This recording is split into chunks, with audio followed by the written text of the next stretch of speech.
এই মহান একটি নিয়ামত সম্পাদন করার জন্য আমাদেরকে নির্বাচন করে আল্লাহ তাআলা মসজিদে নিয়ে এসেছেন। এটা এই জন্য বলা হয়েছে যে এটা মহান একটি নিয়ামত, কারণ আল্লাহ রাব্বুল আলামিন ওই ব্যক্তিদেরকে ভালো আমল করার সুযোগ করে দেন আল্লাহ তাআলা যাদেরকে পছন্দ করেন। বলেন সুবহানাল্লাহ। আল্লাহ তাআলা আমাকে আপনাকে যাচাই করে বাছাই করে আজানের সাথে সাথে মসজিদে ঢুকিয়ে দিয়েছেন। এই জন্য আমরা সকলে সেই মহান মুনিবের দরবারে কালিমাতুশ শুকর আদায় করে বলি আলহামদুলিল্লাহ। রব্বানা লাকাল হামদ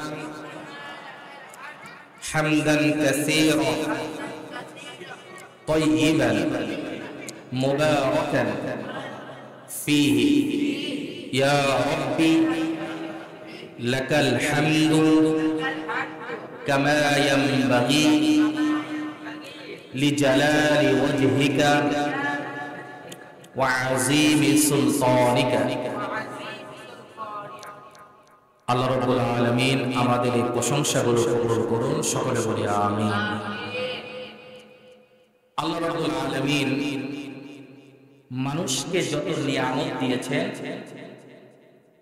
তার মধ্যে অন্যতম একটি নিয়ামত হচ্ছে বিনয়। যার মধ্যে বিনয় আছে, নম্রতা আছে, আল্লাহ রাব্বুল আলামিন তার মর্যাদা দুনিয়াতে এবং আখিরাতে বাড়িয়ে দিয়েছেন। বলেন সুবহানাল্লাহ। বিনয়ের বিপরীত হচ্ছে অহংকার। যেই ব্যক্তি বিনয়ী নয়, হাদিসের মধ্যে পাওয়া যায় ওই ব্যক্তির মধ্যে অহংকার আছে। বিনয়ের বিপরীত হচ্ছে অহংকার। আপনার মধ্যে যখন বিনয় না থাকবে, নম্রতা না থাকবে, আপনি ধরে নেন আপনার ভিতরে অহংকার আছে। ঠিক কিনা? পৃথিবীর মধ্যে সর্বপ্রথম আল্লাহ রাব্বুল আলামিন এই পৃথিবীতে মানুষ সৃষ্টি করার আগে হযরতে আদম আলাইহিস সালাতু ওয়াস সালামকে সর্বপ্রথম সৃষ্টি করলেন। আদম আলাইহিস সালাতু ওয়াস সালামকে সৃষ্টি করার পরে ফেরেশতাদেরকে আদেশ দিলেন, সকলেই তোমরা সিজদা করো আদমকে। ফাসাজাদু ইল্লা ইবলিস। আল্লাহ তাআলা কোরআনের মধ্যে এই বিষয়টি বর্ণনা করেন। আমি আদেশ দেওয়ার পরে সকলেই সিজদা করেছে, কিন্তু একজন সিজদা করে নাই। তার নাম কি? ইবলিস। ইল্লা ইবলিস। কেন করে নাই? আল্লাহ তাআলা বলে দিচ্ছেন যে ইবলিস সিজদা করে নাই কেন? সে একটি যুক্তি দাঁড় করিয়েছে। যুক্তিটি আল্লাহ তাআলা কোরআনের মধ্যে উল্লেখ করেছেন। আল্লাহ তাআলা বলেন, ক্বালা ইবলিস আনা খায়রুম মিন। ইবলিস আল্লাহকে বলতেছে, আল্লাহ আমি তো তার চাইতে উত্তম, আমি তো আদমের চাইতে উত্তম। কিভাবে? খলাকতানি মিন নারিন ওয়া খলাকতাহু মিন তিন। ইবলিস যুক্তি দিচ্ছে, আপনি আমাকে আগুন দিয়ে তৈরি করেছেন আর আদমকে মাটি দিয়ে বানিয়েছেন। আগুন মাটির চাইতে বেশি উত্তম, শক্তিশালী।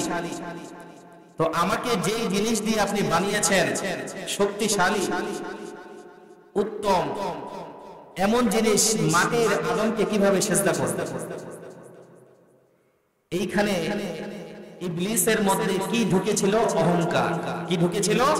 অহংকার।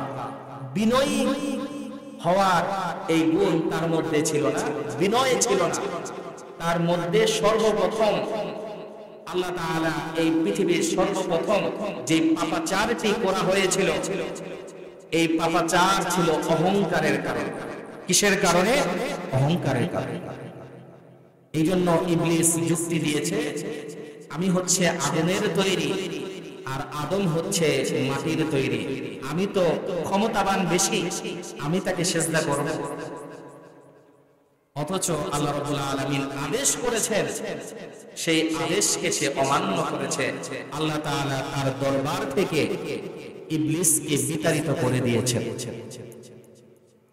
এবং শুধু তাই নয়, আল্লাহ তাআলা একটি দোয়া শিখিয়ে দিয়েছেন, যখনই মানুষের মধ্যে অহংকার চলে আসবে, যখনই সে শয়তানের প্ররোচনায় পড়ে যাবে, সে যেন পড়ে আউযু বিল্লাহি মিনাশ শাইতানির রাজীম। আউযু বিল্লাহি, আমি আল্লাহর কাছে আশ্রয় চাই। আল্লাহ তাআলা দোয়া শিখিয়ে দিয়েছেন, বান্দা যখন অহংকার ভিতরে ঢুকে যাবে, মনে হবে আমি অমুকের চাইতে তো বড়, টাকায় বড়, ক্ষমতায় বড়, এবং অমুকের মধ্যে এই দোষ আছে আমার মধ্যে নাই, এই অহংকার যখন ঢুকে যাবে, তুমি সাথে সাথে আউযু বিল্লাহি মিনাশ শাইতানির রাজীম এটা পড়ে নাও। কারণ এইখানে আল্লাহ রাব্বুল আলামিন বলছেন, আমি আশ্রয় চাচ্ছি বিতাড়িত শয়তান থেকে, যাকে জান্নাত থেকে বিতাড়িত করে দেওয়া হয়েছিল, আল্লাহর দরবার থেকে বিতাড়িত করে দেওয়া হয়েছিল অহংকারের কারণে। বান্দা যেন এই অহংকার তাদের নিজেদের মধ্যে না ঢুকায়। যদি অহংকার ঢুকায়, তাহলে ওই ইবলিসের মতো আমার রহমত থেকে, আমার জান্নাত থেকে ওই বান্দার নাম আমি কেটে দেব। ঠিক কিনা বলেন? এই জন্য সম্মানিত হাজরিন, বিনয় এটা সবচেয়ে বড় একটা গুণ মানুষ। এই বিনয় আমার আপনার মধ্যে ঢুকাতে হবে, আমাকে আপনাকে বিনয়ী হতে হবে। যারা বিনয়ী তাদেরকে আল্লাহ তাআলা বিশেষ বান্দা হিসেবে কোরআনে ঘোষণা করেছেন। আল্লাহ রাব্বুল আলামিন বলেন, وعباد الرحمن الذين يمشون على الأرض هونا। আল্লাহ তাআলা বলেন, ওয়াইবাদুর রহমান, রহমানের বান্দা হচ্ছে তারা, ইয়ামশুনা আলাল আরদি হাওনা, যারা জমিনে যখন চলাফেরা করে বিনয়ী হয়ে চলাফেরা করে, জমিনে যখন বসবাস করে, পৃথিবীতে বিনয়ী হয়ে বসবাস করে। আল্লাহ তাআলা অন্য আয়াতে বলেন, ওয়ালা তামশি ফিল আরদি মারহা, ও আমার বান্দা, জমিনের মধ্যে তুমি অহংকার করে দম্ভ সহকারে চলাফেরা করো না, তুমি অহংকার করো না। আল্লাহ তাআলা বান্দাকে মনে করিয়ে দিচ্ছেন, তুমি অহংকারী হয়ো না, কারণ তোমাকে আমি কিভাবে সৃষ্টি করেছি, তোমার সৃষ্টি কত ছোট, তোমার চাইতে আরো বড় জিনিস রয়েছে। আমার সৃষ্টিকে তুমি ধ্বংস করতে পারবে না, তোমার তো ক্ষমতা নাই। আল্লাহ তাআলা বলেন, ইন্নাকা লান তাফরিকাল আরদ ওয়া লান তাবলুগাল জিবালা তুলা। তুমি অহংকার করে চলাফেরা করতেছো জমিনের মধ্যে, জমিনকে তুমি বিদীর্ণ করতে পারবে না। মানুষ জমিনকে বিদীর্ণ করতে পারবে? পারবে না। ওয়ালান তাবলুগাল জিবালা তুলা। আল্লাহ তাআলা বান্দাকে স্মরণ করিয়ে দিচ্ছেন, ও বান্দা, তুমি অহংকারী হয়ো না, কারণ আমার সৃষ্টি এত বড় বিশাল পাহাড় রয়েছে, ওই পাহাড়ের কাছে তুমি হচ্ছে ক্ষুদ্র। আপনি যখন পাহাড়ের সামনে দাঁড়াবেন, আপনাকে এতটুকু দেখা যাবে।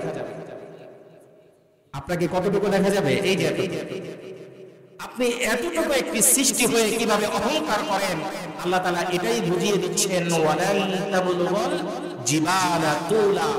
বান্দা, তুমি কখনো পাহাড়ের সমান হতে পারবে না, তুমি ছোট সৃষ্টি, তোমার চাইতে বড় সৃষ্টি আমি পাহাড়কে আল্লাহ তাআলা সৃষ্টি করেছি। বলেন সুবহানাল্লাহ। এই জন্য আল্লাহ তাআলা বলেন, إنك لن تخرق الأرض ولن تبلغ الجبال طولا জমিনের মধ্যে তুমি অহংকারী হয়ে চলাফেরা করবে না, কারণ তুমি জমিনকে বিদীর্ণ করতে পারবে না। ওয়ালান তাবলুগুল জিবালা তুলা, এবং তুমি পাহাড়ের সমান হতে কখনো পারবে না, তুমি তো ছোট সৃষ্টি। সম্মানিত হাজরিন, বিনয় এমন একটি গুণ, এই বিনয় যখন আপনার মধ্যে থাকবে, আল্লাহ তাআলা দুনিয়া এবং আখিরাতে আপনার মর্যাদাকে বাড়িয়ে দিবেন। বলেন সুবহানাল্লাহ। বিনয় মানে কি? বিনয় হচ্ছে অন্যের চাইতে নিজেকে তুচ্ছ মনে করা, ছোট মনে করা। অন্যের চাইতে নিজেকে তুচ্ছ মনে করা, ছোট মনে করা, এটাই হচ্ছে বিনয়। আর আমরা কি করি? নিজেকে বড় মনে করি, ঠিক কিনা বলেন? অন্যের চাইতে নিজেকে কি মনে করি? বড় মনে করি।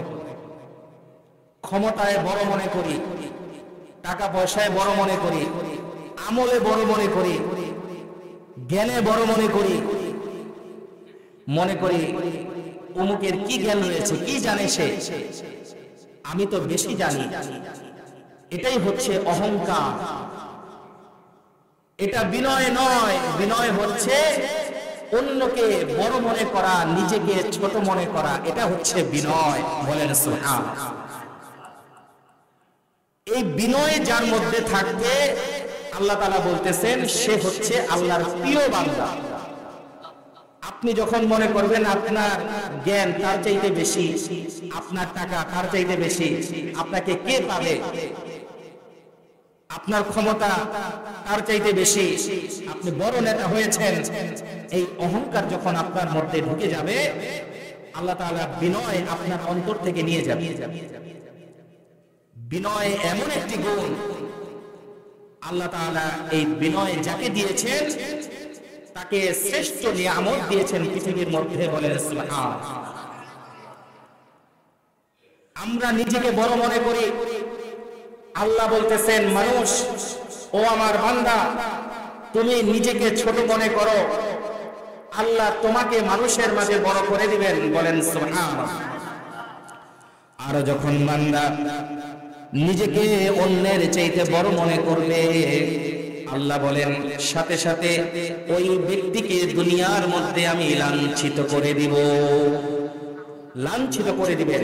আল্লাহ তাআলা দেখাবেন যে বান্দা, আমি সবচেয়ে বেশি ক্ষমতাশীল, আমি তো ক্ষমতাবান। তুমি নিজেকে অনেক বড় নেতা মনে করেছো, তুমি মনে করেছো তোমার টাকা কখনো শেষ হবে না, তুমি মনে করেছো ক্ষমতা তোমার কখনো শেষ হবে না। তোমার মধ্যে এই অহংকার ঢুকে গিয়েছে, তোমার মধ্যে বিনয় নাই। আমি তোমাকে পরীক্ষা করব, আমি তোমাকে এমন জিনিস দেখাবো, আমি বুঝিয়ে দিব যে আল্লাহই হচ্ছে সর্বশক্তিমান। বলেন সুবহানাল্লাহ। এই জন্য আমরা অহংকারী হব না। অহংকার আমাদের একটু একটু আছে, এটাকে দূর করে ফেলতে হবে। পারবো তো ইনশাআল্লাহ? মনের মধ্যে অহংকার রাখা যাবে না। অহংকার সমস্ত পাপের মূল। যখন ভিতরে অহংকার থাকবে, তখন সমস্ত পাপ আপনার ভিতরে অটোমেটিক চলে আসবে। আর যে ব্যক্তি অহংকার থেকে নিজেকে মুক্ত ঘোষণা করবে, অন্যকে বড় মনে করবে, সকল ক্ষেত্রে যে আমার ভাই আমার চাইতে বড়, আমার মুসলিম ভাই আমার থেকে বড়, এটা যখন মনে করবে, আল্লাহ তাআলা তার মর্যাদা আসমানে জমিনে শুধু না আসমানে বাড়িয়ে দিবেন। বলে সুবহানাল্লাহ। এক সাহাবীর ঘটনা। এক সাহাবী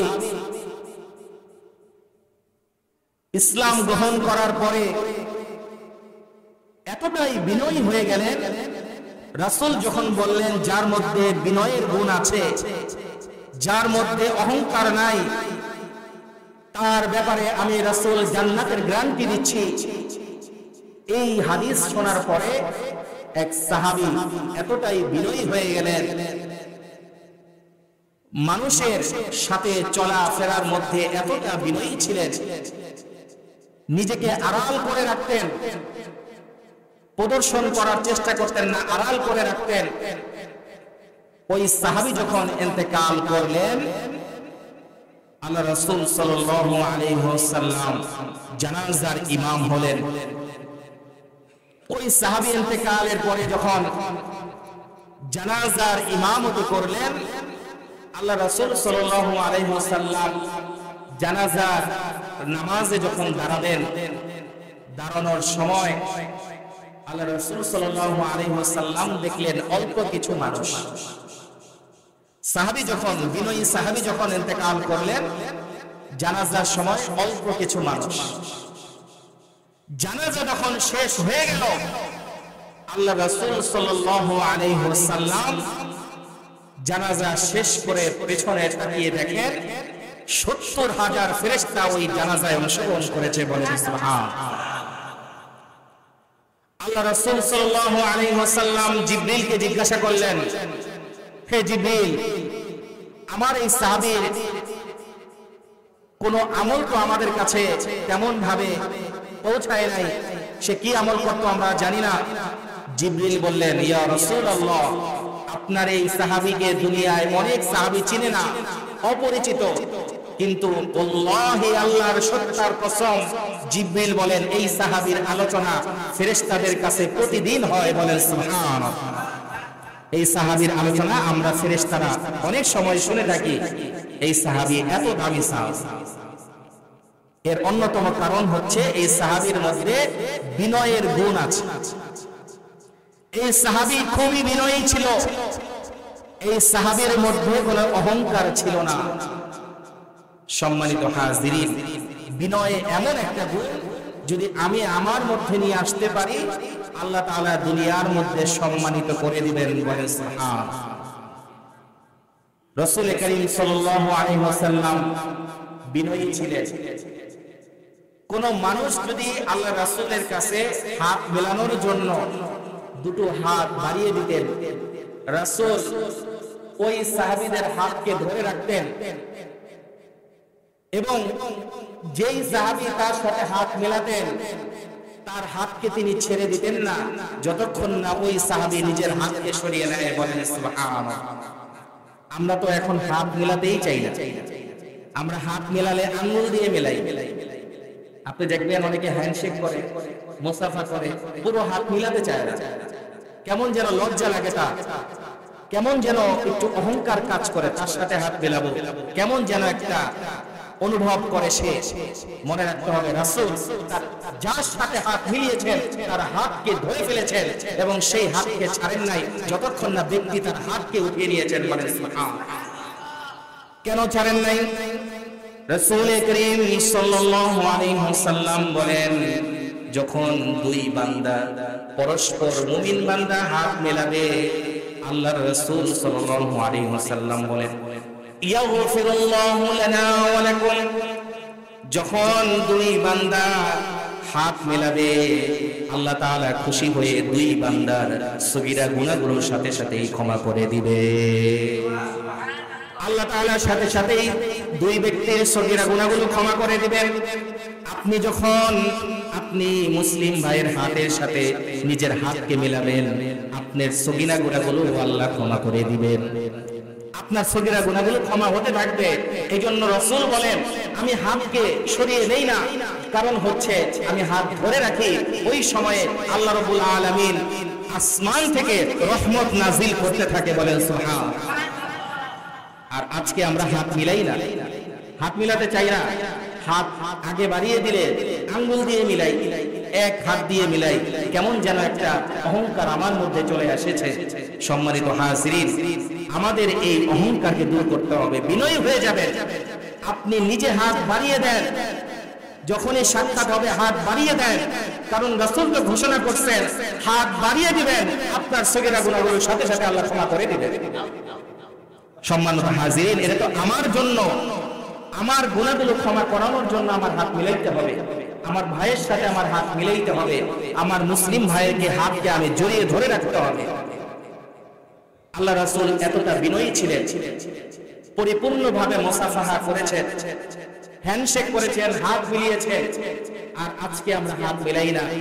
আমরা সকলেই এই আমলটাকে আমরা নিয়ে নেই, যখনই আমার কোনো মুসলিম ভাইয়ের সাথে সাক্ষাৎ হবে আপনি সবার আগে হাত বাড়িয়ে দেন। আল্লাহ তাআলা সেই তৌফিক দান করুন, সকলে বলি আমিন। আল্লাহ রাসূল কেমন বিনয়ী ছিলেন, যখন আল্লাহ রাসূলের সাথে কেউ কথা বলতেন রাসূল সম্পূর্ণভাবে তার দিকে মনোযোগী হয়ে যেতেন, তার চেহারার দিকে তাকিয়ে তার কথা শুনতেন। কিন্তু আফসোসের বিষয়, আজকে আমাদের মধ্যে অনেক নেতা, অনেক ব্যক্তি এমন অহংকারী হয়ে গিয়েছে, যখন আমাকে কেউ ডাকে অথবা আমার সাথে কেউ কথা বলছে, আমাকে লক্ষ্য করে কিছু বলছে, আমি তার দিকে তাকাই না, বলতেছে বলুক, ছোট মানুষ, তুচ্ছ মানুষ, কি জ্ঞান আছে বলুক। এই ধরনের অহংকার আছে কি নাই? আমরা তাকাই না, আমরা মোবাইল ফোন টিপি, মোবাইলে টিপতে আছি, হ্যাঁ কথা বলেন শুনতেছি, অহংকার। এটা কি? এই অহংকার যখন আপনার অন্তরের মধ্যে থাকবে, আল্লাহর কসম রাসূল বলেছেন কোন সিজদা আল্লাহর দরবারে কবুল হবে না। বান্দা শুধু সিজদা মাটিতে দিবে, 100 সিজদা দিয়েছে, কপালের দাগ পড়েছে, কিন্তু বান্দার অন্তরের মধ্যে সামান্য পরিমাণ অহংকার রয়েছে, সে আমার জান্নাতের সুঘ্রাণ পাবে না, পাবে না, পাবে না। সম্মানিত হাজিরিন, আপনি অহংকারী কিনা আপনি নিজের অন্তরকে জিজ্ঞাসা করুন। মানুষকে আপনি ছোট মনে করেন কিনা? আপনি মনে করতেছেন সে ছোট, আমি তো অনেক বড়, বয়সে বড়, জ্ঞানী, আমি আল্লাহর এত ইবাদত করি, নামাজ আদায় করি, সে তো নামাজ পড়ে না, সে তো নাফরমান। এমন অনেক হাজী সাহেব আছেন, অনেক আলেম আছেন যে বেনামাজি যারা, তাদের সাথে কথা বলতে চায় না, তাদের সাথে ভালো আচরণ করে না। নামাজ পড়তে হবে, কিন্তু যারা বেনামাজি তাদের সাথেও আপনার ব্যবহার হবে অমায়িক। কারণ হচ্ছে আপনি যদি তাদের সাথে দুর্ব্যবহার করেন, বোঝা যাবে আপনি ইবাদত করে অহংকার করছেন। আপনাকে আল্লাহ তাআলা সেই সুযোগ দিয়েছেন ইবাদত করার জন্য, নামাজ আদায় করার জন্য, আপনি আরো বিনয়ী হয়ে যাবেন, আপনি আরো বিনয়ী হবেন। যখন আল্লাহ তাআলা আপনাকে ক্ষমতা দিবে, আপনার বিনয়ী গুণ আরো বেশি হয়ে যাবে, আপনি আরো বিনয়ী হবেন। রাসূল করিম সাল্লাল্লাহু আলাইহি ওয়াসাল্লামকে হযরতে জিবরিল এসে প্রস্তাব দিয়েছেন, ইয়া রাসূলুল্লাহ, আল্লাহ তাআলা আপনাকে একটি প্রস্তাব দিয়েছেন। রাসূল বলেছেন, কি প্রস্তাব? আল্লাহ রাসূল সাল্লাল্লাহু আলাইহি ওয়াসাল্লাম তখন উহুদ পাহাড়ের সামনে দাঁড়িয়েছিলেন। জিবরিল বললেন, ইয়া রাসূলুল্লাহ, এই যে উহুদ পাহাড় দেখছেন, আপনি যদি চান আল্লাহ তাআলা এখনই এই উহুদ পাহাড়কে স্বর্ণে রূপান্তরিত করে আপনার কদমে দিয়ে দিবেন।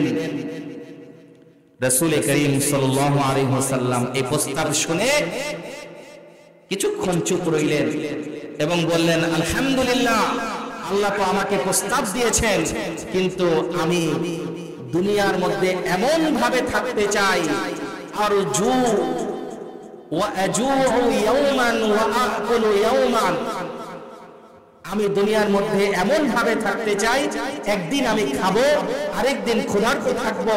কারণ দুনিয়া তো এত ভোগ বিলাসের জায়গা না, এত সুখের স্থায়ী কোনো ঠিকানা। আমার তো ঠিকানা ওই জান্নাত। এই জন্য দুনিয়ার মধ্যে আমি এত স্বর্ণ চাই না, আমি দুনিয়ার মধ্যে বিনয়ী হয়ে থাকতে চাই। বলেন সুবহানাল্লাহ। আর আমাদের অবস্থা চিন্তা করেন, আমাদের গাড়ি যদি একটা থাকে আরেকটা গাড়ি লাগবে, বাড়ি একটা থাকলে আরেকটা বাড়ি লাগবে। এই জন্য রাসূল বলেছেন, মানুষ কখনো তৃপ্ত হবে না যতক্ষণ না সে কবরে যায়। সম্মানিত হাজিরিন, আপনি আল্লাহ তাআলার যত নিয়ামত পেয়েছেন শুকরিয়া আদায় করেন। থাকার জায়গা আছে, আলহামদুলিল্লাহ।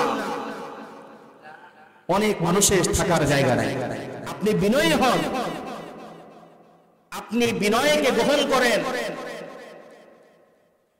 অনেক মা বোন আছে শুকরিয়া আদায় করে না, স্বামী সামান্য বেতনে চাকরি করে, অনেক কষ্টে সংসার চালায়, মা বোনদের মধ্যে অনেক সময় ওই শুকরিয়ার গুণ থাকে না, চিন্তা করে পাশের বাসার মহিলার হাজবেন্ড সে তো অনেক টাকা কামায়, ভালোভাবে শাড়ি কিনে ঘুরতে যায় অনেক জায়গায় এবং ভালো ভালো খাবার কিনে, এত গহনা, কিন্তু আমার স্বামী কি সামান্য টাকা কামায়, সংসার চলতেই কষ্ট হয়, এমন আছে কি নাই?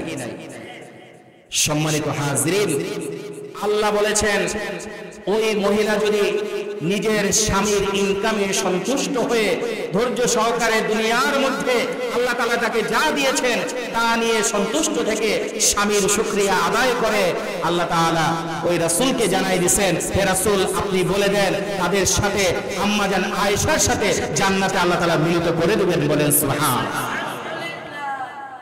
সম্মানিত হাজরিন, আম্মা জান আয়েশা রাদিয়াল্লাহু তাআলা আনহা একবার রাসূলের কাছে এসেছেন, এসে বলতেছেন, ইয়া রাসূলুল্লাহ, পারস্যের অমুক রাজার বউ রানীরা, পারস্যের রাজারা এত চমৎকার ভাবে তাদের বিবিদের স্বর্ণ অলংকার দিয়ে ভরিয়ে রেখেছে। রাসূলকে সাহস করে এটা বলেন নাই যে আমাদেরকে ওইভাবে রাখেন, অমুকে এইভাবে থাকে, মহিলারা এইভাবে ইঙ্গিত দিয়ে কথা বলে না।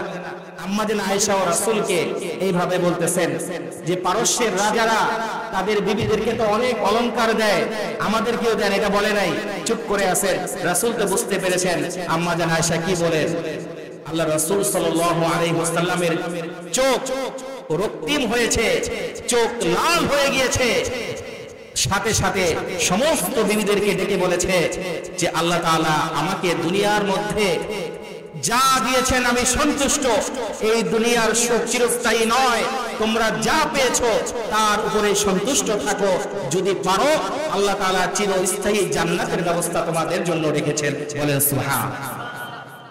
আর যদি দুনিয়ার মধ্যে সেই ধরনের সুখ শান্তি কামনা করো যে সুখ শান্তি কোনো স্থায়ী নয়, যেটা আল্লাহ তাআলা ছিনিয়ে নেবেন, মানুষকে পরীক্ষার জন্য কিছুদিন দিবেন, যখন তারা আল্লাহ তাআলার নাফরমানি শুরু করে দিবেন আবার ছিনিয়ে নেবেন, এই ধরনের সুখ শান্তি তোমরা কামনা করো না। তোমরা তো এমন সুখ শান্তি কামনা করো যেটা চিরস্থায়ী, কখনো আল্লাহ তাআলা তোমাদের থেকে ছিনিয়ে নেবেন না, সেটা হচ্ছে জান্নাতের সুখ। বলেন সুবহানাল্লাহ। আল্লাহ রাব্বুল আলামিন রাসূলকে কতটা বিনয়ী করে দুনিয়ার মধ্যে পাঠিয়েছেন। কেমন বিনয়ী আল্লাহ রাসূল ছিলেন। সাহাবীদের বিনয়ের ঘটনা হাদিসের মধ্যে পাওয়া যায়। হযরতে আবু বকর রাদিয়াল্লাহু তাআলা আনহু কেমন বিনয়ী ছিলেন। নেতা হওয়ার আগে, আবু বকর খলিফা হওয়ার আগে, ইসলামের খলিফা নেতা হওয়ার আগে মানুষের বকরি দুধ দহন করে টাকা উপার্জন করতেন, দুধ দহন করে দিতেন এবং বিনিময়ে কিছু টাকা দিত নেতা হওয়ার আগে।